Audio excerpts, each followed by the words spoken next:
Hello guys, स्वागत है आप सभी का आपका अपने यूट्यूब चैनल एनएसएम क्लासेस पर। तो जैसा कि आप सभी जानते हैं, पिछले क्लास में हमने चैप्टर 11 पढ़ा था। आज हम चैप्टर 12 पढ़ने जा रहे हैं। तो चैप्टर का नाम है फ्रेंड्स इमारतें, चित्र तथा किताबें। आप आपके पास अगर बुक्स है तो आप उसे निकाल लीजिए और जहाँ जहाँ मैं पढ़ाऊंगी आपको वहाँ वहाँ देखते जाइए।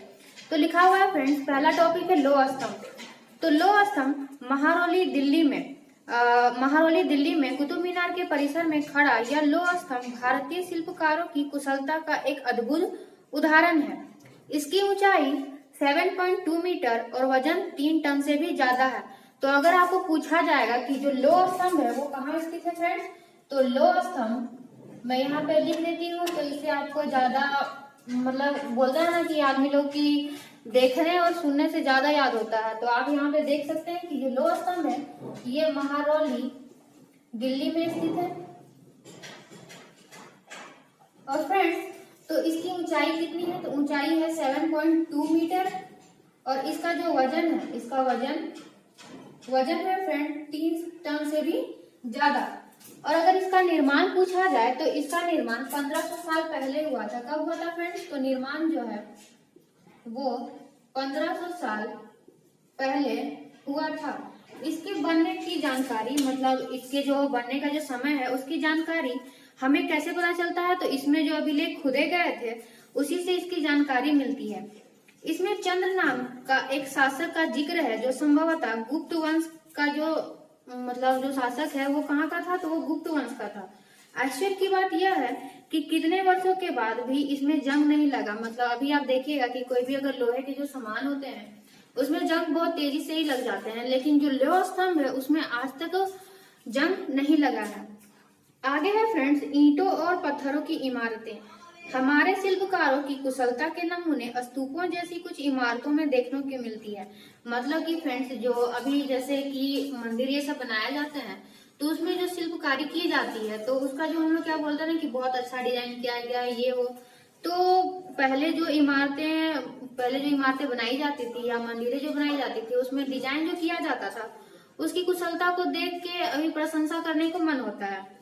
देखिए फ्रेंड्स, स्तूप यहाँ जो वर्ड यूज किया गया है, स्तूप का मतलब क्या होता है, तो स्तूप का मतलब होता है टीला। स्तूप का मतलब क्या होता है फ्रेंड्स, तो स्तूप का मतलब होता है टीला। आगे पढ़ते हैं कि आखिर इसमें दिया क्या हुआ है। हालांकि स्तूप विभिन्न आकार के थे, कभी गोल या लंबे तो कभी छोटे या बड़े। उन सब में एक समानता है। उन सब में क्या होता था कि कॉमन कोई चीज होता है। प्रायः सभी स्तूपों के भीतर एक छोटा सा डिब्बा रखा रहता है। इन डिब्बों में बुद्ध या उनके अनुयायियों के शरीर के अवशेष जैसे दांत, हड्डी या राख या उनके द्वारा प्रयुक्त कोई चीज या कीमती पत्थर अथवा सिक्के रखे रहते हैं। मतलब फ्रेंड्स जो स्तूप होते हैं तो स्तूप किसे कहा जाता है, देखिए मैं बताती हूँ आपको। कि मान लीजिए कि ये कोई पहले देखिए स्तूप जो है इसी तरह का बनाया जाता था। इसके अंदर एक डब्बा रखा जाता था जिसे अंदर में टीला और ये सब कहा जाता है। तो इसके अंदर पे जो ये भगवान जो बुद्ध थे उनका जो अवशेष है वो उसको रखा जाता था। जैसे कुछ उनका जो सामान हो गया, जैसे उनके जो दांत ये सब हो गया, या उनका हड्डी का कोई भी अवशेष, या उनके अनुयायी यानी कि उनके जो शिष्य होते थे उनका कुछ भी सामान, वो सब को इसके अंदर पे रख के इसके ऊपर एक टीला बना दिया जाता था और उसी को नाम क्या दे दिया जाता, तो स्तूप। आगे है फ्रेंड्स, इसे धातु मंजूषा कहा जाता है। इसे क्या कहते हैं, तो धातु मंजूषा। प्रारंभिक स्तूप धातु मंजूषा के ऊपर रखा मिट्टी का टीला होता था। एक्चुअल में पहले वो जो होता था वो मिट्टी का टीला होता था। बाद में टीले को ईंटों से ढक दिया गया, यानी कि इसके ऊपर क्या कर दिया गया, तो ईंटों से इसको कवर कर दिया गया। जो ईंट होते थे, जैसे प्लास्टर अभी हम लोग घर का करवाते हैं ना, तो इसे क्या कर दिया गया, तो ईंट से इसे घेर दिया गया था। क्यों घेर दिया गया, आप ही सोचिए कि मान लीजिए कि अगर हम मिट्टी का घर बनाते हैं तो बरसात में क्या होता है ना, वो पानी से खराब हो जाता है। तो आप लोग जैसे जो गांव एरिया से जो बिलोंग करते हैं वो देखें कि घर के जो ऊपर में जो दिया रहता है उससे पानी ये सब आने लगता है। उसके बाद लेकिन जैसे जो पक्की जो मकान है, थोड़ा सा डिस्टर्बेंस हो गया था तो उसके लिए मैं आपसे माफी चाहती हूँ। तो चलिए फ्रेंड्स, मैंने कहाँ तक पढ़ाया था, तो मैं बता रही थी कि ये जो स्तूप बनाए गए थे तो उसमें ईंटों का कवर कर दिया जाता था। क्यों, ताकि वो बर्बाद ना हो। वो बर्बाद नहीं होने के कारण इसमें ईंट लगा दिए जाते थे। उसके बाद यहाँ पे दिया गया है कि बाद के टीलों को ईंटों से ढक दिया गया और बाद के काल में उसे गुंबदनुमा ढांचे को तरासे हुए पत्थरों से ढक दिया गया। तरासे गए पत्थर यानी कि पत्थरों को उसमें जो खुदाई करके जो डिजाइन बनाया जाता है, तो उन पत्थरों को इसके ऊपर उसके बाद रख दिया गया था, यानी उसके ऊपर और एक कवरिंग कर दिया गया ताकि ये और मजबूत और अधिक दिनों तक वो क्या हो, तो वो टिका रहे। तो ये एक्चुअल में कैसा बन जाता था फ्रेंड्स, तो ये पूरा स्तूप जो कठोर जो सतह का है वो बन जाता था, जिससे ये बर्बाद नहीं होता था। उसके आगे दिया गया है फ्रेंड्स कि स्तूप प्रायः स्तूपों के चारों ओर परिक्रमा करने के लिए वृत्ताकार पथ बना होता था, जिसे प्रदक्षिणा पथ कहा जाता था। जैसे फ्रेंड्स पथ का मतलब होता है रास्ता, क्या होता है, रास्ता। तो इसे मुझे मिटाने दीजिए, मैं आपको बताती हूँ।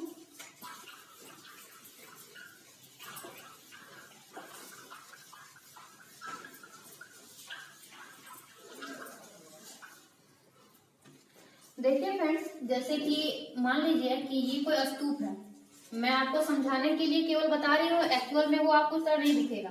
ये साइड साइड पे जो रास्ता बना हुआ रहता है, जैसे मान लीजिए कि कोई पार्क है और ये जो रास्ता बना हुआ है, मान लीजिए कि यहाँ पे कुछ डिजाइनिंग किया गया है, ये रास्ता है, तो इस एरिया को, ये जो एरिया है, इस एरिया को पथ कहा जाता था। क्या कहा जाता था, सॉरी, इसको हम लोग रास्ते को पथ कहते हैं, लेकिन इस एरिया को कहा जाता था क्या, तो प्रदक्षिणा पथ कहा जाता था।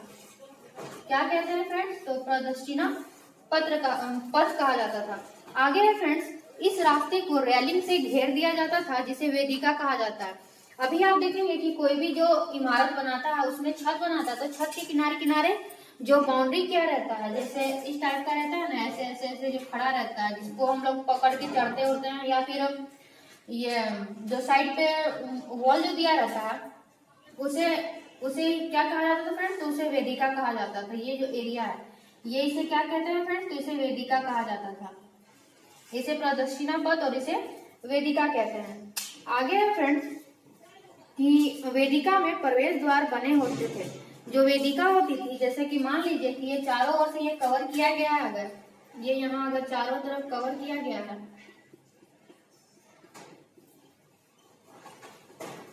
ये मान लीजिए ये कवरिंग है इसका, तो इस साइड पे मान लीजिए कि इस जगह पे यहाँ पे प्रवेश द्वार होता था। क्या होता था फ्रेंड्स, तो प्रवेश द्वार होता था। रेलिंग तथा तोरण प्रायः मूर्ति कला की सुंदर कलाकृतियों से सजे होते थे। यहाँ पे उसके आगे दिया गया है कि मानचित्र 7 पे पेज नंबर 113 में अमरावती खोजने के लिए बोला गया है। तो अमरावती में क्या होता था फ्रेंड्स, तो यहाँ कभी एक भव्य स्तूप हुआ करता था। लगभग 2000 साल पहले इस स्तूप को सजाने के लिए शिलाओं पर चित्र उकेरे गए थे। शिलाओं पर, यानी कि शिला का मतलब होता है पत्थर, तो पत्थरों पर क्या किया गया था, तो चित्र उकेरे गए थे। आगे है फ्रेंड्स, कई बार पहाड़ियों को काटकर बनावटी गुफाएं बनाई जाती थी। इस तरह की कई गुफाओं को मूर्तियों तथा चित्रों द्वारा सजाया जाता था। यहाँ जो गुफाएं होती थी उसे किससे सजाया जाता था, तो मूर्ति और चित्रों से।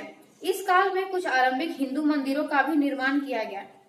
तो जिस समय ये सब जो प्रदक्षिणा पथ सॉरी जो स्तूप ये सब बनाए गए थे, उसी के टाइम पे क्या हुआ था फ्रेंड्स, तो हिंदू मंदिरों का भी निर्माण किया गया था। इन मंदिरों में विष्णु, शिव तथा दुर्गा जैसी देवी देवताओं का पूजा होता था फ्रेंड्स। मंदिरों का सबसे महत्वपूर्ण भाग गर्भगृह होता था। अब गर्भगृह आपको समझना पड़ेगा कि गर्भगृह आखिर क्या होता था। जहाँ मुख्य देवी या देवता की मूर्ति रखा जाता था। इसी स्थान पर पुरोहित धार्मिक अनुष्ठान किया करते थे और भक्त पूजा करते थे। मतलब जो पुरोहित होते थे, जो पंडित लोग होते थे, वो क्या करते थे, तो वहाँ पे ये धार्मिक अनुष्ठान क्या करते थे। अक्सर गर्भगृह को एक पवित्र स्थान के रूप में दिखाने के लिए भीतर गांव जैसे मंदिरों में उसके ऊपर काफी ऊंचाई तक निर्माण किया जाता था, जिसे शिखर कहते थे। शिखर निर्माण के लिए कठिन कार्य के लिए ये सावधानी से योजना बनानी पड़ती थी। अधिकतर मंदिरों में मंडप नाम की एक जगह होती थी। यह एक सभागार होता था जहां लोग इकट्ठा होते थे। अब मैं आपको बताती हूँ कि गर्भगृह, मंडप और शिखर किसे कहा जाता था। तो एक मिनट आप लिखिएगा। देखिए इसको मिटाने दीजिए, मेरे बोर्ड को उतना जगह नहीं है।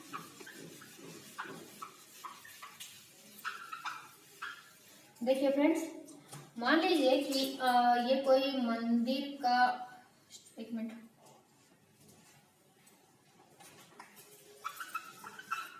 देखिए ये कोई मंदिर का स्ट्रक्चर है, जो ऊपर वाला पार्ट है, अब यहाँ से मैं इसका एरिया ले लेती हूँ। ये देखिए, ये जो मान लीजिए कि ये कोई मंदिर का है, जो ये प्रवेश द्वार हो गया,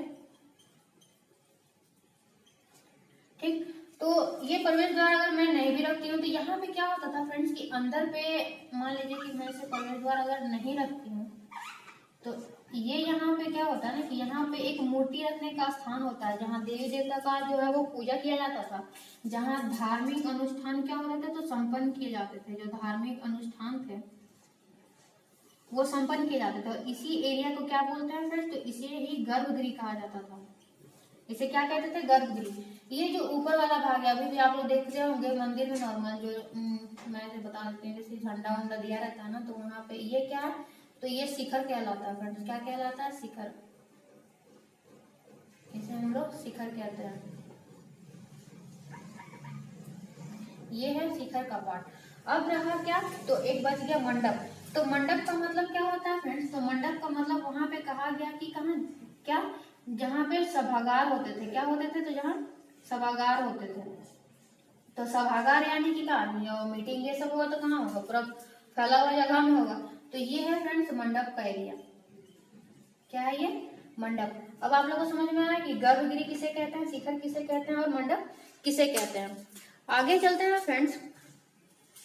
देखिए पेज नंबर 123 पे एक स्तूप दिया गया है, जहाँ पे लिखा गया है, साइड पे आपका होगा कि सांची का महान स्तूप। तो सांची का जो स्तूप है, सांची का जो महान स्तूप है वो कहाँ पे है फ्रेंड्स, तो मध्य प्रदेश में है। आप इसे याद कर लीजिएगा क्योंकि ये सब एग्जाम में पूछा जाता है। आगे चलते हैं फ्रेंड्स। देखिए यहाँ पे मैं आपको दिखाती हूँ, कैमरे पे आपको दिखता होगा। देखिए ये जो एरिया है, एक एरिया बोल सॉरी, ये जो यहाँ पे मंदिर दिया गया ये और ये वाला, तो यहाँ पे आप देखिए अपने भी बुक से आप देख सकते हैं, दिया गया है कि बाएं ऊपर उत्तर प्रदेश के भीतर गांव का एक आरंभिक मंदिर है। यह लगभग 1500 साल पहले पक्की ईंट और पत्थरों से बनाया गया था। और दाएं ऊपर में क्या है फ्रेंड, तो महाबलीपुरम का एक आकस्मिक मंदिर है। इनमें से प्रत्येक मंदिर एक ही विशाल पहाड़ी को तराश कर बनाया गया था। जो मंदिर है उसे पहाड़ी को तराश के बनाया गया था, इसलिए इन्हें क्या कहा गया है फ्रेंड्स, तो एकास्म कहा गया है। ईंटों से बनाए जाने वाले मंदिरों से यह बिल्कुल भिन्न होते थे। जो पहाड़ी को काट के जो मंदिर बनाए जाते थे वो जो होते थे, तो वो क्या कि ईंटों से बनाए गए मंदिरों से वो काफी भिन्न होते थे। ईंट से बनी इमारतों में नीचे से ईंटों की एक एक तह जोड़ते हुए ऊपर की ओर ले जाते हैं, जबकि जैसे हम लोग अभी जैसे ईंट का कोई मंदिर बनाएंगे तो क्या करेंगे, हम ईंट के बाद ईंट जोड़ेंगे, ऐसे ऐसे ऊपर ना जोड़ते जाएंगे, ऐसे ऐसे ऐसे ऐसे मतलब ऊपर जोड़ते हुए जाएंगे। इसी को बनाना तो क्या हम इस तरह ऐसे इस डायरेक्शन में बनाएंगे। लेकिन अगर कोई पहाड़ी से अगर कोई मंदिर बनाया जाता था तो वो ऊपर से नीचे की ओर कटिंग किया जाता था, ऊपर से नीचे की ओर कटिंग किया जाता था। आगे है फ्रेंड्स, हाँ, जैसे अगर आपको पूछ दिया जाएगा एहोल का दुर्गा मंदिर, तो एहोल का दुर्गा मंदिर कहाँ है फ्रेंड्स, तो ये कर्नाटक में है। आगे है कि यही आपका मैप जो है 7 में 113 पेज नंबर है होगा, तो वहाँ महाबलीपुरम और एहोल को ढूंढने के लिए बोला गया है। इन शहरों में पत्थरों से बने कुछ उत्कृष्ट मंदिर हैं, उनमें से कुछ यहाँ दिखाए गए हैं। यानी कि जो आपको मानचित्र जो साथ है वहां पे आपको मिल जाएगा। स्तूप तथा मंदिर किस तरह बनाए जाते थे। स्तूप तथा मंदिरों को बनाने की प्रक्रिया में कई अवस्थाएं आती थी। इसके लिए काफी धन खर्च होता था, इसलिए आमतौर पर राजा या रानी ही इन्हें बनवाने का निश्चय क्या करते थे। यानी कि जो राजा और रानी होते थे उसके पास देखिए फ्रेंड धन तो बहुत ज्यादा होगा, तो वहां पे क्या होता था ना कि उसे बनाने के लिए धन खर्च होता था और इसका खर्च जो है वो राजा ही और रानी ही उठा पाते थे।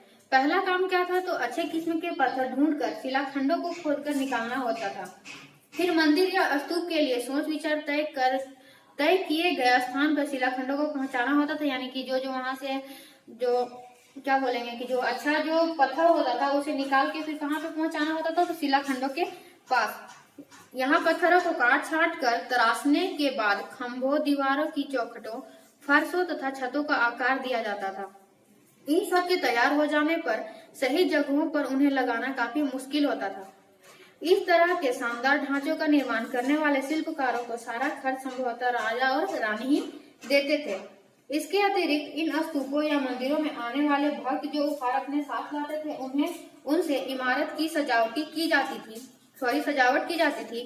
जैसे हाथी दांत का काम करने वाले श्रमिकों के संघ ने सांची के एक अलंकृत प्रवेश द्वार का मतलब फ्रेंड्स क्या, तोरण। और अगर कहीं पे तो तोरण लिखा रहेगा तो आप उसे इजीली समझ जाइए कि तोरण का मतलब क्या कहा जा रहा है, तो प्रवेश द्वार बनाने का खर्च दिया जाता था। इनकी सजावट के लिए जैसे अभी मान लीजिए हम लोग मंदिर जाते हैं तो वहाँ एक दान पेटी होता है, तो दान पेटी में कुछ मन किया कोई तो 50-100 तो इस तरह से डाल देता है। तो वो जो दान पेटी में जो पैसा जमा होता है उसे क्या किया जाता है, तो मान लीजिए कि मंदिर में कभी कुछ टूट गया या तो फिर दीवार उसका बनवाना है या पेंट करवाना है तो उसका जो खर्च है उसी से निकाला जाता है।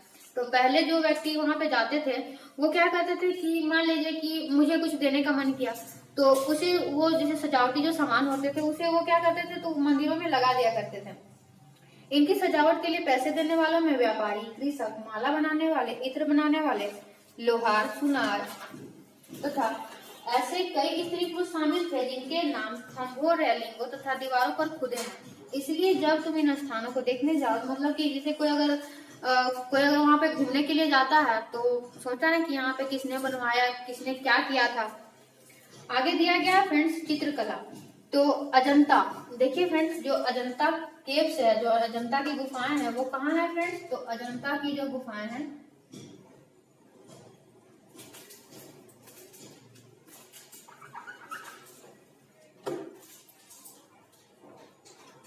जो अजंता केव्स है, अजंता की गुफाएं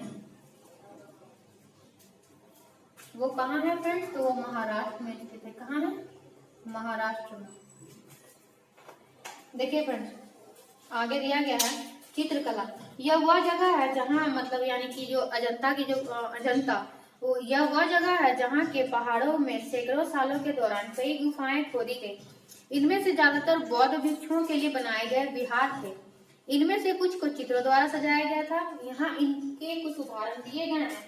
जैसे गुफाओं के अंदर अंधेरा होने की वजह से अधिकांश चित्र मसालों की रोशनी में बनाए गए थे। मसाल की रोशनी का मतलब जो नीचे जो लकड़ी है सब जो मुट्ठा जो बना रहता है वो लकड़ी का बना रहता है और आगे जो मसाल जलते रहता है, मसाल यानी कि जो आग जलते रहता है। इन चित्रों के रंग 1500 साल बाद भी चमकदार है। ये रंग पौधों तथा खनिजों से बनाए गए थे। जो देखिए फ्रेंड्स यहाँ पे आपको मैं दिखाती हूँ, जैसे आपको ये कैमरे पे शो कर रहा है। देखिए जैसे ये जो है ये इमेज है, यहाँ पे देखिए कि यहाँ पे जो इमेज है जो ब्लैक कलर और जो येलो गोल्डन में जो दिख रहा है, देखिए फ्रेंड्स ये जो रंग बनाया गया था ये रंग पौधों तथा खनिजों से बनाए गए थे। इन महान कृतियों को बनाने वाले कलाकार अज्ञात हैं, यानी कि जो बनाए थे उनके नाम यहाँ पे नहीं दिए गए हैं, वो अज्ञात है। पुस्तकों की दुनिया। इस युग में कई प्रसिद्ध महाकाव्यों की रचना की गई है। इन उत्कृष्ट रचनाओं में स्त्री पुरुषों की वीर गाथाएं तथा देवताओं से जुड़ी कथाएं हैं। करीब 1800 साल पहले एक प्रसिद्ध तमिल महाकाव्य शिल्पाधिकारम की रचना इलांगो नामक कवि ने की। देखिए फ्रेंड्स ये जो शिल्पाधिकारम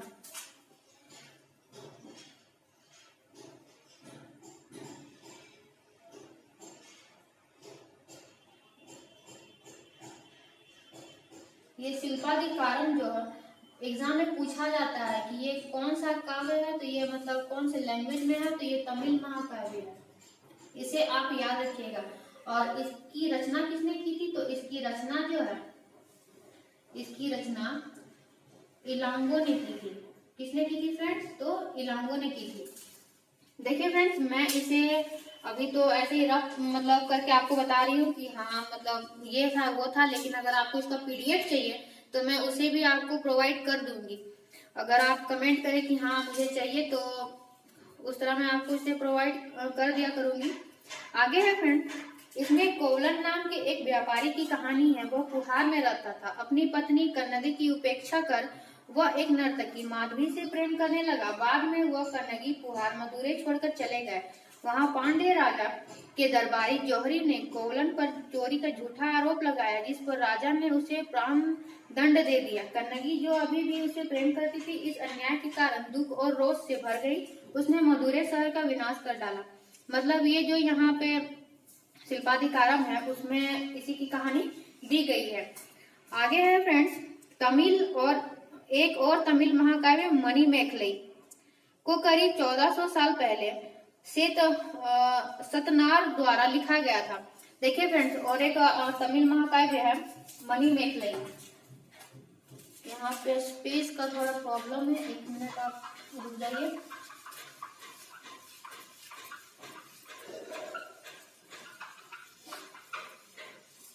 देखिए फ्रेंड, जो शिल्पाधिकारम है उस तमिल महाकाव्य है और इसकी रचना इलांगो ने की थी।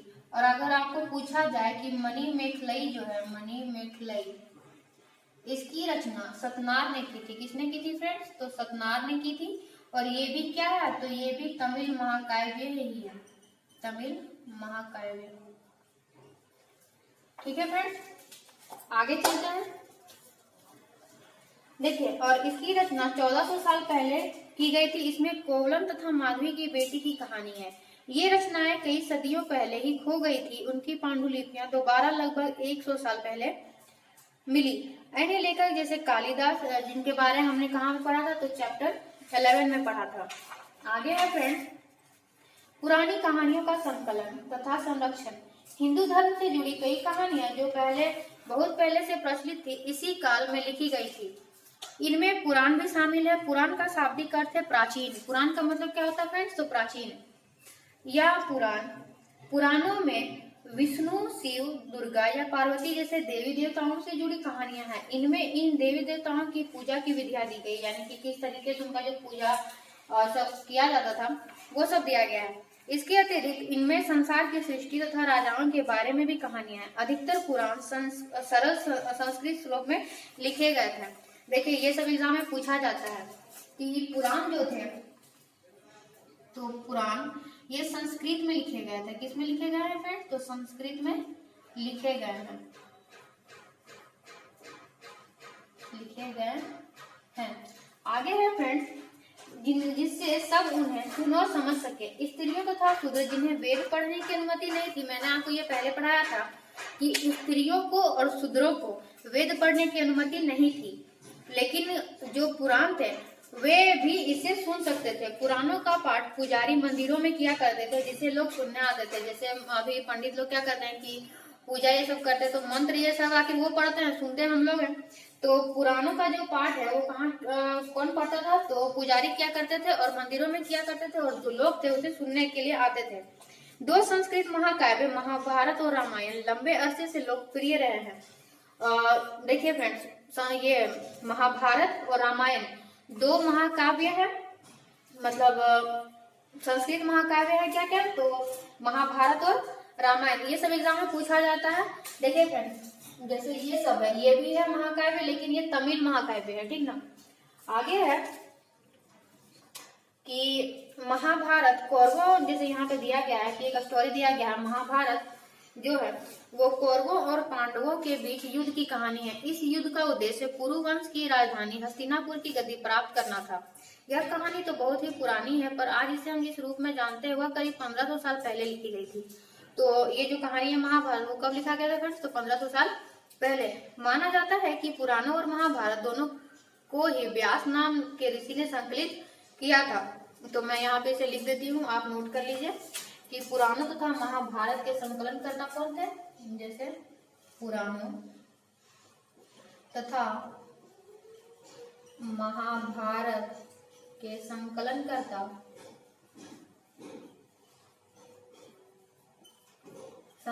कौन था फ्रेंड्स? इधर आपको स्पेस पे दिख रहा है कि नहीं पता नहीं मुझे, तो मैं इसे नीचे शो करा देती हूँ। महर्षि वेद व्यास ने। किसने किया था फ्रेंड्स? महर्षि वेद व्यास ने। आप इसे नोट कर लीजिए, मैं इसे मिटा दूंगी अभी। महर्षि वेद व्यास ने।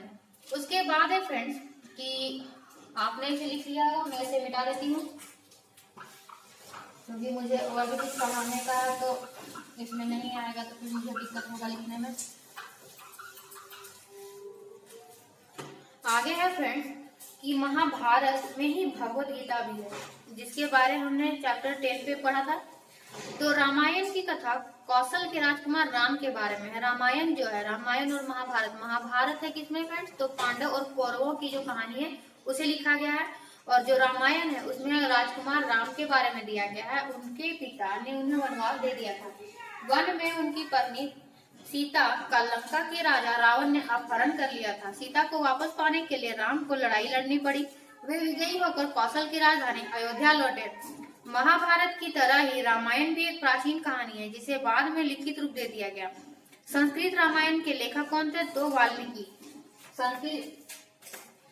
संस्कृत जो रामायण है उसके लेखक कौन थे फ्रेंड्स, तो रामायण के लेखक थे वाल्मीकि के लेखक महर्षि वाल्मीकि। आगे है फ्रेंड्स, आगे दिया गया है आम लोगों द्वारा कही जाने वाली कहानियां। आम लोग भी कहानियां कहते थे, कविताओं और गीतों की रचना करते थे, गाना गाते थे, नाचते थे और नाटकों को खेलते थे।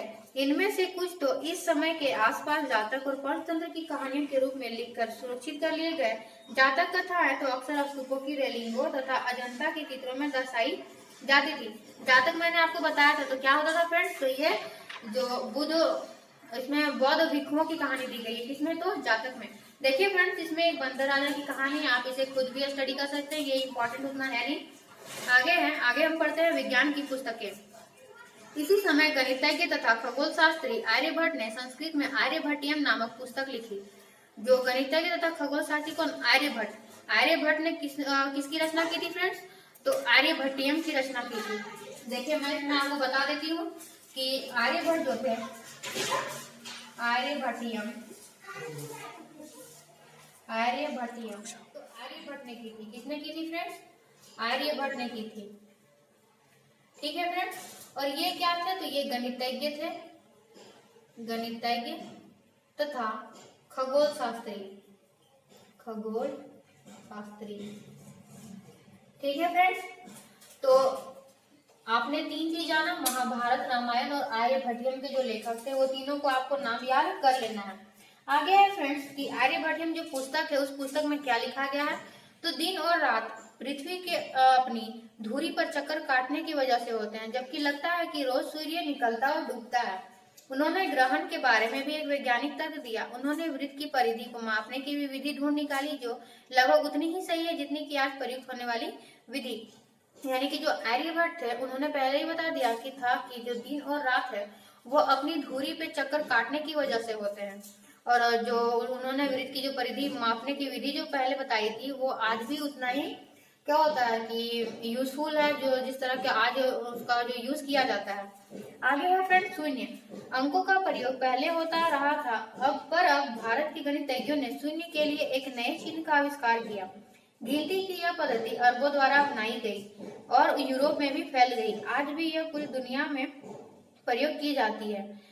तो देखिए फ्रेंड्स, यहाँ पे एक टॉपिक है, टॉपिक एक लाइन दिया हुआ है, इंपॉर्टेंट है। देखिए वहाँ पे लिखा गया क्या कि रोम के जो निवासी थे वो शून्य का प्रयोग किए बगैर गिनती करते थे। जो रोम के जो निवासी थे वो शून्य का प्रयोग करते भी नहीं थे और गिनती स्टार्ट कर देते थे उसमें, ठीक ना। आगे है अन्यत्र दिया गया है। देखिए फ्रेंड्स, अन्यत्र में क्या क्या दिया गया है कि कागज का आविष्कार करीब 1900 साल पहले काई लून नाम के व्यक्ति ने चीन में किया था। जो कागज का जो आविष्कार है वो कहाँ किया गया था फ्रेंड्स, तो चीन में किया गया था। कब, तो 1900 साल पहले। ये सब क्वेश्चन आपको इसमें देखने के लिए मिलेगा। एक घटना चक्र आता है एसएससी का, उसमें एक क्वेश्चन देखने के लिए मिलता है ये सब कि कागज का आविष्कार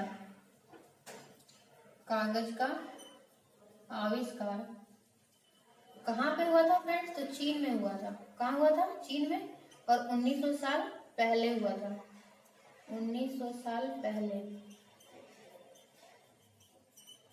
और कागज का जो आविष्कार था तो व्यक्ति तो नहीं पूछता है, लेकिन फिर भी यहाँ पे दिया गया है तो मैं यहाँ बता देती हूँ कि जो कागज का आविष्कार जो व्यक्ति किसने किया था, तो काई लून नाम के व्यक्ति ने, काई लून नामक व्यक्ति ने क्या किया था, तो कागज का आविष्कार किया था।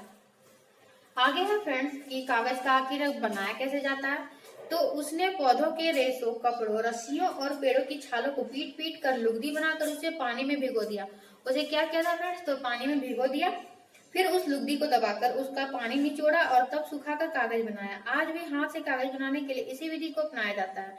कागज बनाने की तकनीक को सदियों तक गुप्त रखा गया। करीब 1400 साल पहले यह कोरिया तक पहुंची, इसके तुरंत बाद ही यह जापान में फैल गई। करीब 1800 साल पहले यह बगदाद पहुंची, फिर बगदाद से यूरोप, अफ्रीका और एशिया के अन्य भागों में फैल गई। इस उपमहाद्वीप में भी कागज की जानकारी बगदाद से ही आई थी। तो फ्रेंड्स ये चैप्टर का लास्ट टॉपिक था। तो उम्मीद करती हूँ कि आज हमने जितना भी पढ़ा है वो आपको समझ में आया होगा। तो ये तो क्लास 6 की जो हिस्ट्री थी वो पूरी खत्म हो चुकी है। तो कल से मैं इसका प्रैक्टिस स्टार्ट करवाऊंगी कि इसे क्वेश्चन किस तरह के पूछे जाते हैं। तो आप पहले वाला रिवीजन करके रखिएगा। आज के लिए इतना ही और बाय बाय, टेक केयर।